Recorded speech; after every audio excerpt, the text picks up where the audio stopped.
तो हम लोग निकाल लेते हैं अपना एक्सेल वाली शीट जो पहले कल हमने बनाई थी, और उस पर हम आगे बढ़ेंगे।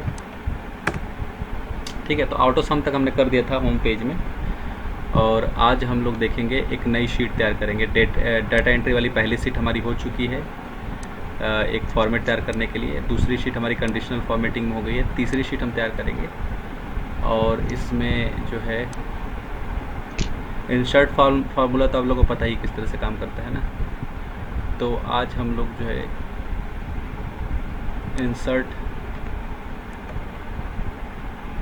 इंसर्ट के बारे में सीखेंगे। ठीक है जी, प्रैक्टिस करेंगे थोड़ा सा इस पर। ठीक है, तो ये जो हमारी शीट है, ये वाली शीट हमारी फॉर्मेटिंग हो गई, और हमारा डैशबोर्ड के लिए एक शीट हमने खाली छोड़ दिया था जो मैंने कहा था बनाऊंगा मैं। ठीक है, तो हम लोग इंसर्ट में जो है सबसे पहली चीज़ जो सीखेंगे वो सीखेंगे conditional formatting, sorry conditional word कर रहा हूँ,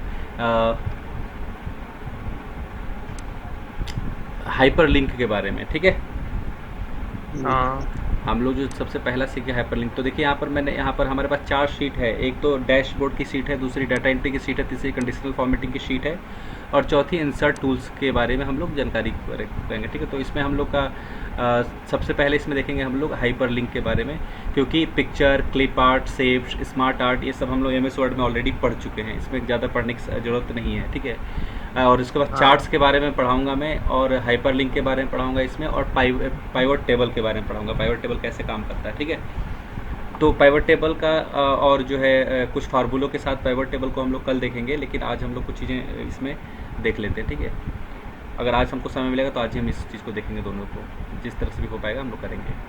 तो हाइपर लिंक में हम लोग डैशबोर्ड पहले बनाते हैं कि देखिए, मान लीजिए कि हमने कोई एक शीट तैयार की। आवाज़ आ रही ना मेरी?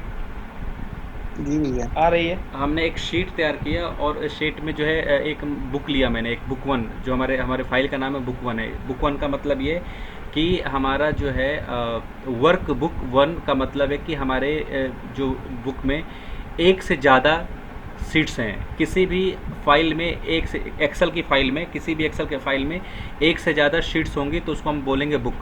ठीक है, तो हमारा एक वर्क बुक 1 है, हम जो इसका जहाँ पे मैंने कर्जर रखा हुआ अपना, इसको बोलते हैं हम वर्क बुक 1, मैंने नाम डाल रखा। ठीक है, अब इसमें सबसे पहला जो शीट है वो डैशबोर्ड है, तो मैं क्या करूँगा, डैशबोर्ड के लिए इंसर्ट का इस्तेमाल करके पहले हम बनाते हैं। ये क्या होगा, सबसे पहले मैं शेप का इस्तेमाल करूँगा, और शेप ले करके और यहाँ पर क्या करूँगा, एक मिनट पहले हम लोग क्या करेंगे ना, मर्ज एंड सेंटर का इस्तेमाल करेंगे। ठीक है, शेप हटा देता हूँ मैं पहले। हम लोग क्या करेंगे, मर्ज एंड सेंटर का इस्तेमाल करेंगे।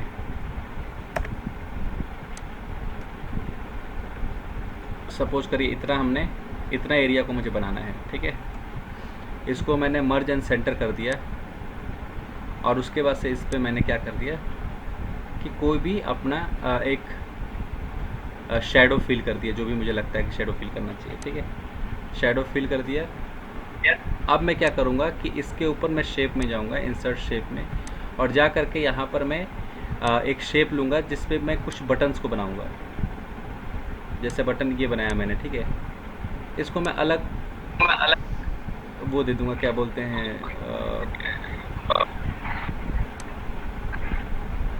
कलर। ठीक है, उसके बाद से मैं आउटलाइन में चाहूँगा तो थोड़ा सा आउटलाइन का जो है कलर चूज़ कर लूँगा, दूसरा वाइट कलर में ले लूँगा आउटलाइन इसका यहाँ से, और इस तरह से मेरा एक बटन तैयार हो गया। फिर हम कॉपी पेस्ट कर देंगे।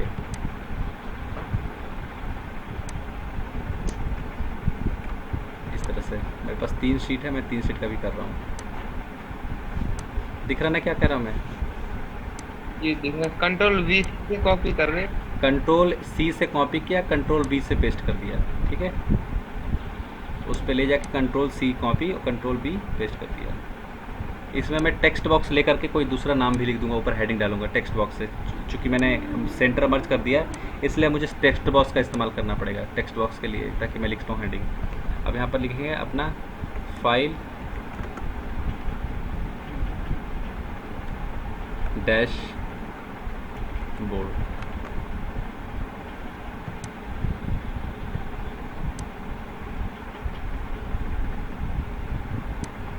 इसमें हम लोग इंसर्ट टूल का इस्तेमाल करते हैं, इस बात का ध्यान रखिएगा।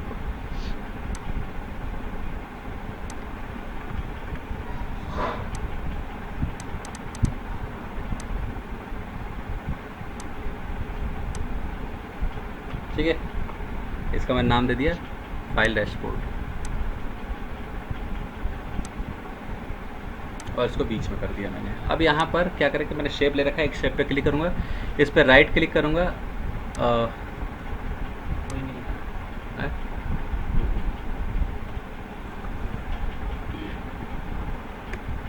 और इस पे लिखूँगा डाटा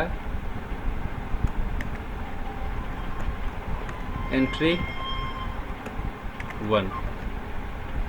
पहली शीट का नाम इस पे लिखूँगा मैं, जो पहले शीट में हमने नेम दे रखा है उसको मैं करूँगा यहाँ पे।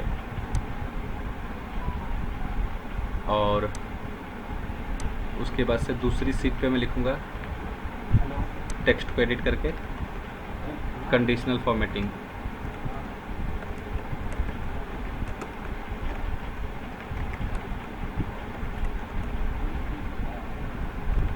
दिखाई पड़ रहा ना?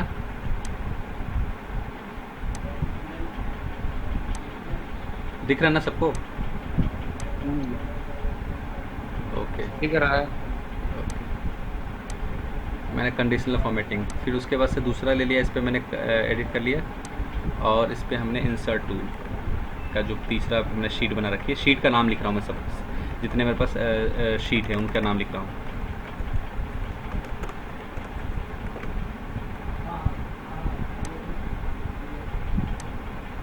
इस तरह से, मतलब अलाइनमेंट मैंने सही से किया है सारी चीज़ों में। ठीक है, अब क्या करेंगे कि इसमें जो है यहाँ पर अब मैं क्या करूँगा, हाइपर लिंक करूँगा। हाइपर लिंक इस तरह से करूँगा कि मैं एक जहाँ पर मैं जाना चाहता हूँ, डैशबोर्ड पे मैं आ गया, और मान लीजिए कि मेरे फाइल में 100 शीट्स हैं, मेरे वर्कबुक में, पहला वर्कबुक में 100 शीट्स है, बहुत सारी शीट्स हैं, तो मैं क्या करूँगा, मुझे यहाँ से जाना है, तो उसके लिए मैंने सबको तैयार कर दिया यहाँ पर। और इसमें क्या करूँगा मैं, लिंक करूँगा। किस तरह से लिंक करूँगा वो देखते हैं हम लोग।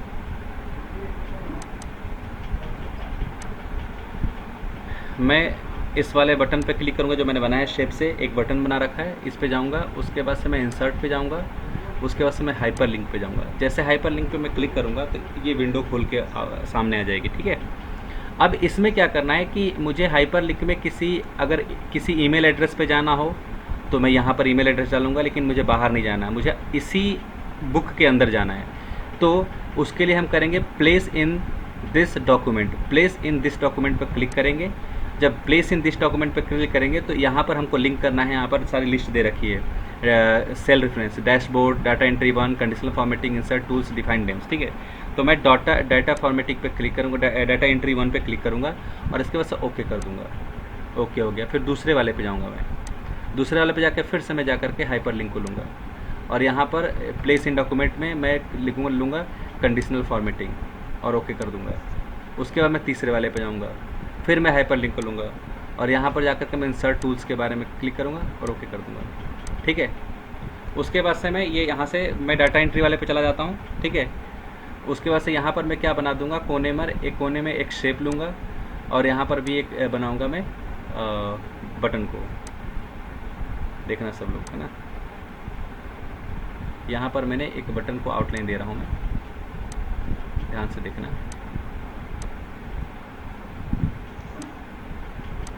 और यहाँ पर मैं लिखता हूँ इसमें बैक टू होम या बैक टू। ठीक है, और इस वाले बटन पे क्लिक करूँगा। क्लिक करने के बाद मैं जाऊँगा इंसर्ट पे, फिर जाऊँगा मैं हाइपर लिंक पे, और फिर डॉक्यूमेंट इन द प्लेस पे डैशबोर्ड पे क्लिक करूँगा, क्योंकि मैं हर पेज से डैशबोर्ड पे जाना है, तो क्लिक करके ओके दबा दूँगा। फिर दूसरे वाले इसको कॉपी कर लूँगा, इसी को मैं कंट्रोल C कर लूँगा, और C करके कंडीशनल फॉर्मेटिंग वाले पे जाऊँगा, कंट्रोल B कर दूँगा। यहाँ भी आ गई वाला, इसको भी कोने में लगा दूँ कहीं पर।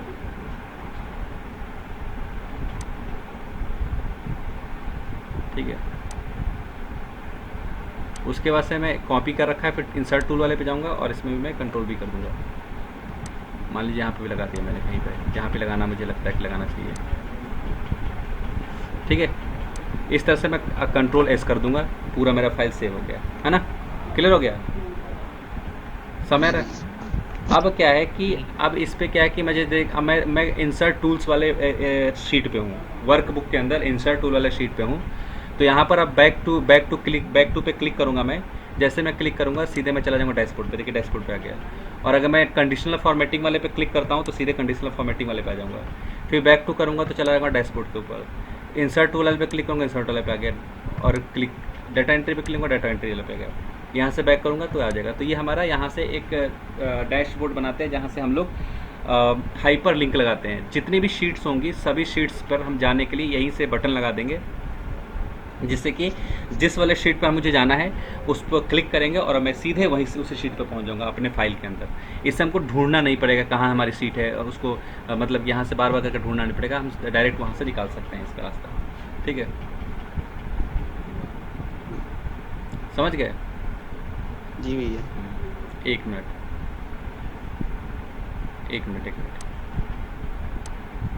मनीष इधर आओ, थोड़ा सा उसको HTML में आगे का वो कर दो, गाइड कर दो थोड़ा देर। ठीक है, आवाज़ आ रही मेरी? जी भैया। ओके। तो इस तरह से हमने शेप का इस्तेमाल करके और टेक्स्ट बॉक्स का इस्तेमाल करके और हाइपर लिंक का इस्तेमाल करके डैशबोर्ड को हम बनाते हैं। अब मान लीजिए कि मैंने यहाँ पर दूसरा वो कर दिया, यहाँ पर मैंने एक वो कर दिया जैसे कि इनवॉइस का मुझे एक फॉर्मेट तैयार करना है यहाँ पे। तो मैंने एक शीट ले ली और शीट का नाम दे दिया। फिर मैं क्या किया कि कंट्रोल V से मैं वही वाला बैक वाला बटन को प्रिंट फिर से वो कर लूँगा और यहाँ पर लगा दूँगा कहीं पर भी। और उसके बाद से मैं बैक जा रहा हूँ, डैशबोर्ड पे जा कर के एक और कॉपी करूँगा।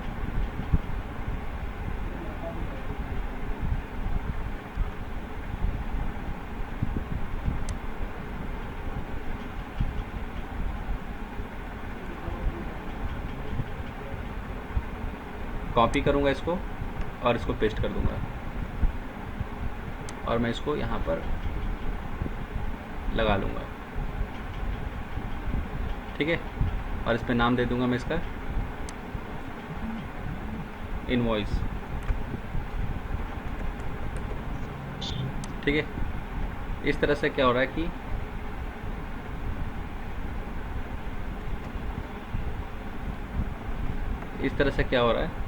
कि हमारा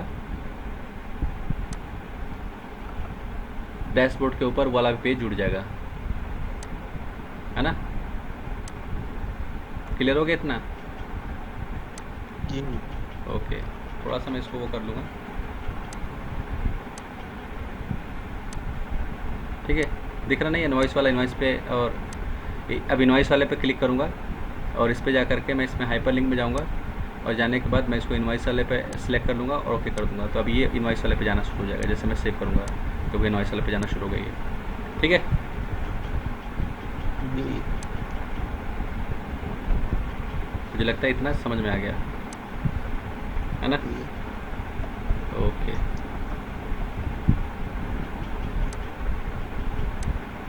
तो ये हमारा हाइपर लिंक का एक बहुत अच्छा इस्तेमाल है, जिससे हम लोग क्या कर सकते हैं कि अपने वर्कबुक के अंदर टूल्स का इस्तेमाल करके और हम लोग बना सकते हैं एक डैशबोर्ड। क्लियर है इतनी बातें?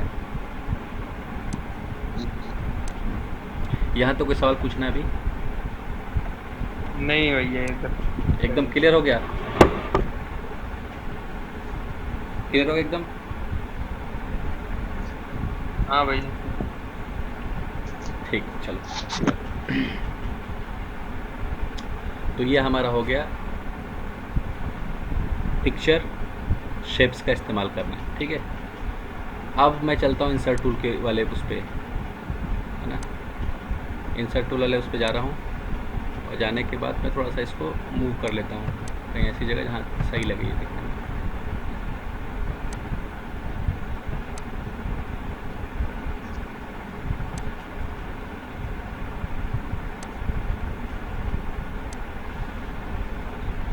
ठीक है, अब जो है मैंने पिक्चर का इस्तेमाल जानते हैं हम लोग, क्लिप आर्ट का भी इस्तेमाल जानते हैं, शेप्स का इस्तेमाल करते ही हैं और स्मार्ट वर्ड का भी इस्तेमाल हम लोग MS वर्ड से जानते हैं।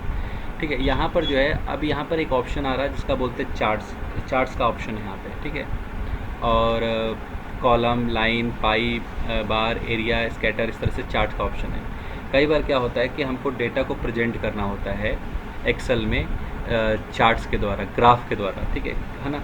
कई बार डेटा को ग्राफ में प्रेजेंट करना है ना, आपको कहा जाए कि इस डेटा को ग्राफ में दिखाओ ताकि पता चल जाए कि हमारा जो है किस तरह से मतलब कि ग्राफ जा रहा है हमारे कंपनी का, वो चाहे सेल का ग्राफ हो, चाहे प्रॉफिट लॉस का ग्राफ हो, चाहे जो है जैसे कि आप लोगों ने कोरोना में देखा होगा, कोरोना में जब आप लोग गूगल पर सर्च करेंगे तो वहाँ पर ग्राफ बनाता था कि किस महीने में कम हुआ, किस महीने में ज़्यादा हुआ। देखा आप लोगों ने गूगल पर सर्च कर कभी कोरोना के स्टेटस को? जी देखा है, जैसे मैच में भी देखा है ना, मैच में ग्राफ आता है ना, तो इस तरह से डेटा को प्रेजेंट करते हैं। तो कई मतलब कि ग्राफ एक बहुत ही इफेक्टिव वो है, तरीका है डेटा को प्रेजेंट करने के लिए। ग्राफ से हम इजीली एट अ ग्लांस, मतलब एक लुक के अंदर आप समझ सकते हैं कि क्या चीज़ हो रही है, ठीक है। तो इस तरह से कॉलम का यहाँ पर है, ग्राफ में सबसे पहले कॉलम वाला है, फिर लाइन वाला ग्राफ आता है, पाई वाला ग्राफ आता है, हम लोग मैथ वगैरह में देखते हैं, फिर बार वाला ग्राफ आता है, उसके बाद से एरिया वाला ग्राफ आता है, इस तरह से स्कैटर वाला ग्राफ आता है, इस तरह से, है ना। अदर बहुत सारे ग्राफ हैं, है ना, बहुत सारे ग्राफ तरीके हैं। मोस्टली हम लोग कॉमनली यूज़ करते हैं कॉलम वाला ग्राफ और बार वाला ग्राफ, ठीक है। तो कॉलम वाला ग्राफ इस तरह से मान लीजिए कि आप ये ग्राफ हम लेना चाहते हैं, यहाँ पर चूज़ करना चाहते हैं ना। तो यहाँ पर कुछ भी डेटा अभी आपको शो नहीं कर रहा है यहाँ पे, है ना।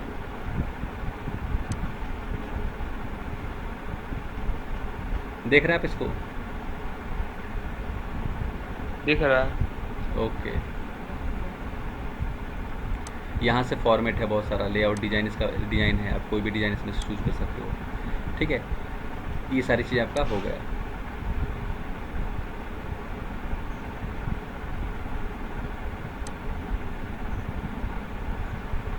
ये देखो मैंने यहाँ से डेटा शो किया, ठीक है, ऐड करने के लिए। अब यहाँ पर डेटा जब हम ऑप्शन पे जाएंगे यहाँ पे, या हमारा ग्राफ का एक वो बन गया, पोजीशन बन गया। बहुत सारे इसमें देखिए ग्राफ का डिज़ाइन दे रखी है अलग अलग, जो भी हम डिज़ाइन चूज़ करना चाहेंगे डिज़ाइन चूज़ कर सकते हैं। लेआउट्स दे रखा है ना, फॉर्मेट दे रखा है यहाँ पर। तो मैं ग्राफ का कोई भी डिज़ाइन चूज़ कर लेता हूँ। उसके बाद से यहाँ पर सिलेक्ट डेटा का ऑप्शन है। किसका ऑप्शन है?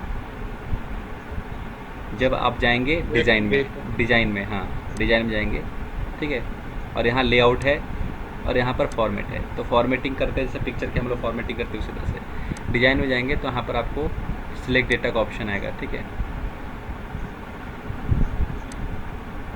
ना। तो अब क्या करते हैं, अभी हमने डेटा कोई बनाया ही नहीं था, सिर्फ हमने ग्राफ को लगा दिया। अगर मान लीजिए कि एक ऐसे एक सैम्पल बेस पे हम डेटा लेना चाहते हैं कहीं से, तो हम लोग डेटा सर्च कर सकते हैं जा करके। जैसे मान लीजिए कि डेटा एंट्री में जाना चाहते हैं और इस तरह के इस डेटा को एक तरह से सेलेक्ट करना चाहते हैं, भाई चलो इस डेटा को हम यहाँ पे लगाना चाहते हैं। अगर ये पॉसिबल होगा तो ले लेगा डेटा को।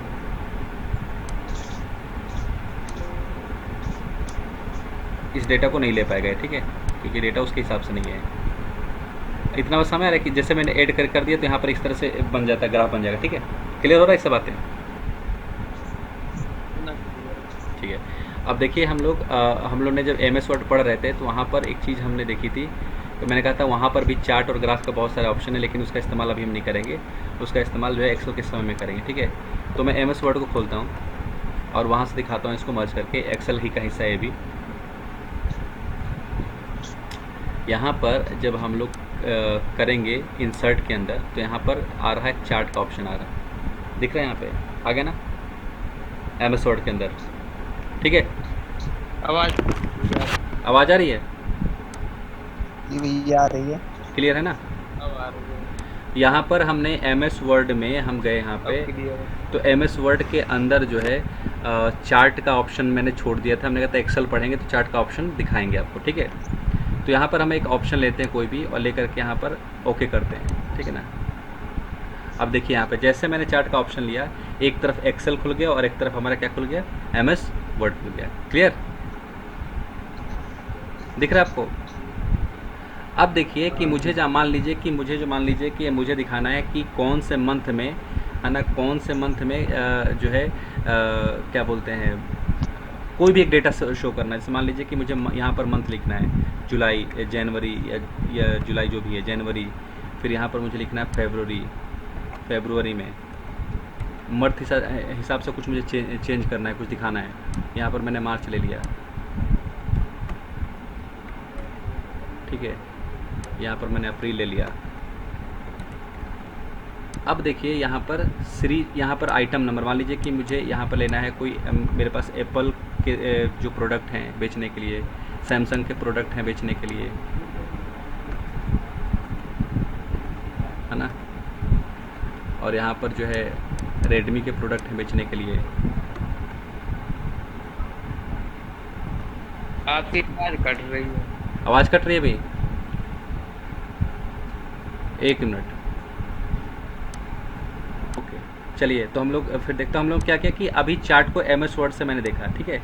MS वर्ड को चार्ट को देखा। अब जो मेरे पास चार्ट है, एक तरफ मेरा खुल गया MS वर्ड और एक तरफ मेरा खुल गया जो है क्या बोलते हैं एक्सेल, ठीक है। अब इसमें मैं एप्पल, सैमसंग और रेडमी के जो वो हैं उसका सेल रिकॉर्ड दिखाता। मान लीजिए कि मेरा यहाँ पर 100 गया, यहाँ पर इसका 500 गया या 400 गया, जो भी गया, और यहाँ पर 200 गया, ठीक है। तो इस हिसाब से मेरा चार्ट तैयार होगा। फरवरी के महीने में जो है हमारा हुआ 50 की एंट्री, यहाँ पर हमारी 70 की एंट्री हुई, यहाँ पर हमारा जो है 80 की एंट्री हुई, है ना। मतलब सेल वाइज बिक रहा है जो सामान हमारा। यहाँ पर 300 बिका मार्च में, है ना। इसका 1000 बिका, और इसका जो है 700 बिका, है ना। इसका जो है इस महीने में 100 बिका, इस महीने में 500 बिका, और इस महीने में 200 बिका। इस तरह से करके इस चीज़ का क्लियर हो गया, ठीक है। तो यहाँ पर अब इसको मैं बड़ा करता हूँ, ठीक है। यहाँ पर ये देखिए दिखा रहा कि कि एप्पल वाला, ब्लू कलर एप्पल वाला है, रेड कलर सैमसंग वाला है, और हरा कलर रेडमी वाला है। जनवरी में सबसे ज़्यादा बिका है सैमसंग का, फरवरी में बिका है सबसे ज़्यादा रेडमी का, और मार्च में सबसे बिका है सैमसंग का, और अप्रैल में सबसे ज़्यादा बिका है सैमसंग का। यानी सैमसंग का प्रोडक्ट का बिक्री ज़्यादा हो रही है। दिख रहा सब क्लियर एकदम? जी भैया, दिख रहा है ना। तो इस तरह से हम लोग MS वर्ड में एक्सेल के माध्यम से डेटा को प्रेजेंट कर सकते हैं, एक्सेल ही के माध्यम से, ठीक है। तो इस तरह के हम लोग डेटा को प्रेजेंट कर सकते हैं एक्सेल के माध्यम से। और यहाँ पर हमारा जो है ये डेटा है, मैं इसको थोड़ा सा छोटा कर लूँगा और फिर इसको बड़ा कर लेता हूँ। इस तरह से देखिए दोनों डेटा दिख रहे हैं इसके अंदर। मतलब कि MS वर्ड के अंदर चार्ट को मैंने इंसर्ट किया और उसको वो कर दिया। अब डिज़ाइन को मैं बदल सकता हूँ। जब MS वर्ड पर क्लिक करूँगा, मैं क्लिक करने के बाद मैं डिज़ाइन को बदल सकता हूँ। फॉर्मेट पे लेआउट पे जा सकता हूँ या डिज़ाइन पे जा सकता हूँ। और जाने के बाद मुझे अगर डिज़ाइन को चेंज करना है ना, तो यहाँ से देखिए डिज़ाइन का बहुत सारे ऑप्शन है, मैं उसका क्विक चेंज कर सकता हूँ। इससे देखिए अब मैं फिर बड़ा करता हूँ इसको, ये देखिए अब इसमें पूरा का पूरा डेटा के साथ दिखा रहा है। जो हमारा जो चार्ट है वो डेटा के साथ में दिखा रहा है। दिख रहा है सबको एकदम क्लियर है? ओके। तो इस तरह से MS वर्ड में मैंने चार्ट लिया। तो देखो एप्पल, सैमसंग, रेडमी का अब दिखा रहा है कि जनवरी में कितना बिक्री हुई कि किसकी, और फरवरी में कितना बिक्री किसकी हुई, मार्च में कितना हुई, और उसका ऊपर चार्ट भी दिखा रहा है। और ना इसको ये जो है एक्सिस टाइटल चार्ट बोलते हैं इसको, एक्सिस टाइटल चार्ट है। तो इस तरह से चार्ट का अलग अलग वो है, क्या नाम है, डिज़ाइन है, लेआउट्स हैं, ठीक है। तो आप उस हिसाब से चूज़ करके अपना इस्तेमाल कर सकते हैं। जो भी आपको डिज़ाइन चूज़ करना है उस हिसाब से चूज़ करके इस्तेमाल कर सकते हैं। यहाँ बहुत सारे डिज़ाइन, अगर मैं इसको लूँगा तो ये वाला हो जाएगा, अगर मैं इस वाले लेआउट को लूँगा तो ऐसा हो जाएगा, इस वाले लेआउट को लूँगा तो ऐसा हो जाएगा। अलग अलग लेआउट है हमारे पास इसमें, इस वाले चार्ट के ऊपर, ठीक है। इतना क्लियर हो गया? जी। तो ये जो हमारा है चार्ट का है। MS वर्ड में ये चीज़ें मैंने छोड़ दी थी इस समय के लिए कि हम लोग एक्सेल में इसको कर पाएँ, ठीक है। तो इस तरह से एक्सेल में हमने देख लिया कि कैसे इंसर्ट करना है, कैसे क्या करना है, ठीक है। और अब मैं इसको जो है डिलीट कर देता हूँ और आगे चलते हैं। ये कर लोगे ना आप लोग? जी। ओके। अब मैं अपनी पहली वाली शीट पे चला जाता हूँ, ठीक है। तो इस तरह से आप लोग यहाँ पर MS वर्ड के थ्रू लिंक कर सकते हैं अपने चार्ट को, और चार्ट बना करके आप अपने डेटा को प्रेजेंट कर सकते हैं ग्राफ के द्वारा। क्लियर हो गया इतना ना ये सबको?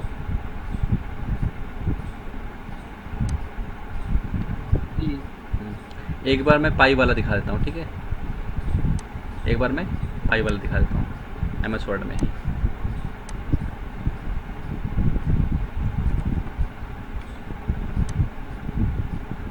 इंसर्ट में जाऊँगा, चार्ट्स में जाऊँगा, पाई बार में जाऊँगा और ओके कर दूँगा। यहाँ डेटा खुल गया।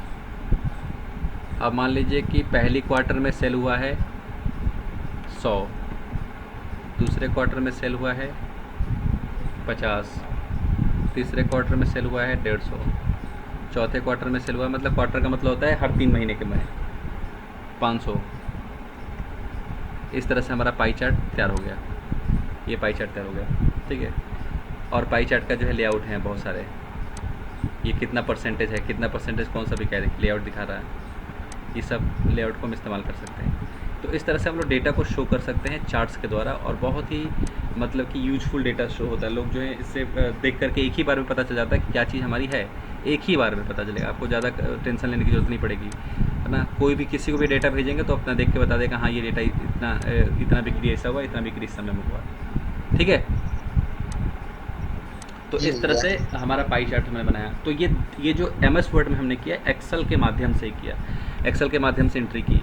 तो इसमें देखिए मैं जब इसको मिनिमाइज़ करता हूँ तो 2 एंट्रियाँ हैं, एक तो एक्सेल की एंट्री खुल रही है और एक हमारा MS वर्ड की एंट्री खुल रही है, ठीक है। क्लियर है ना? जी भैया। ओके। भैया एक बार यही बता दो, दो एक्सेल दोनों कैसे मिल सकते हैं? क्या हुआ, क्या पूछ रहे हैं आप? भैया ये पूछ रहे हैं, ये एक्सेल में और माइक्रोसॉफ्ट वर्ड में दोनों एक साथ कैसे होते हैं?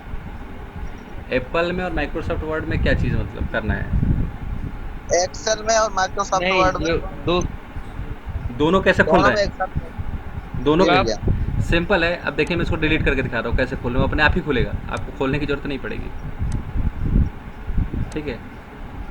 देखिए मैं दिखाता हूँ, आप जब MS वर्ड में जाएंगे, है ना, ध्यान से देखना आपको, और जब आप चार्ट को जैसे कि MS वर्ड गया, इंसर्ट किया मैंने, इंसर्ट में है हमारा चार्ट वाला, जब इंसर्ट में मैं गया और इंसर्ट में जा करके मुझे डेटा तैयार करना है किसी भी चीज़ का, ठीक है, तो मैं चार्ट पे गया और जा करके मैंने कोई भी एक वो ऑप्शन लेकर के जैसे ओके करूँगा ना, वैसे ही 2 चीज़ें में खुल जाएगा, 2 भागों में खुल जाएगा, दिख रहा है। जी भैया। अब आप हिसाब से अपना डेटा को चेंज कर सकते हैं, यहाँ पे डेटा दे रखा है बहुत सारे, उस डेटा को अपने हिसाब से चेंज कर सकते हैं और वही बनेगा वो। क्लियर? जी भैया। जी भैया तो आपको क्लियर है। आप उसको करने की कोई ज़्यादा ज़रूरत नहीं है, आपको टेंशन लेने की ज़रूरत नहीं होगी इसमें, ठीक, वेरी गुड। तो इतनी बात क्लियर होगी इसमें, ठीक है। तो जो है आप लोग कल प्रैक्टिस कर लेना इसमें हाइपरलिंक का और चार्ट का MS वर्ड के द्वारा। दोनों की प्रैक्टिस जब हो जाती है तब हम लोग चार्ट को एक्सेल के अंदर सिर्फ देखेंगे किस तरह से मेंटेन करना है। एक तरफ हमारा डेटा बनेगा और एक तरफ हमारा चार्ट मेंटेन होगा अपने आप ही, ठीक है। एक तरफ डेटा बनाएंगे, एक तरफ चार्ट मेंटेन करेंगे, ठीक है ना, क्लियर। तो अभी जो है इसको क्या करते हैं कि कल इसको क्लियर करेंगे और फिर उसके बाद फार्मूले हमारे स्टार्ट हो जाएंगे और फिर हमारे फॉर्मेट तैयार करना शुरू कर देंगे। इनवॉइस फॉर्मेट बनाना हो, डिटेल बनानी हो, जो आप लोग रेडिंग और रीडिंग की बात कर रहे हैं जिस तरह से, वो सारी चीज़ें हम लोग धीरे धीरे करके सीखेंगे। तो यहाँ तक आप लोग प्रैक्टिस कर लेना, और प्रैक्टिस यदि नहीं करोगे तो ये फिर आपका जो है समझ में नहीं आएगा, ठीक है। तो हम लोग डैशबोर्ड पे चलते हैं और इसको Ctrl+S करके सेव कर देते हैं अपने फाइल को, ठीक है। जी भैया। तो आज के लिए बस इतना ही करते हैं हम लोग ना।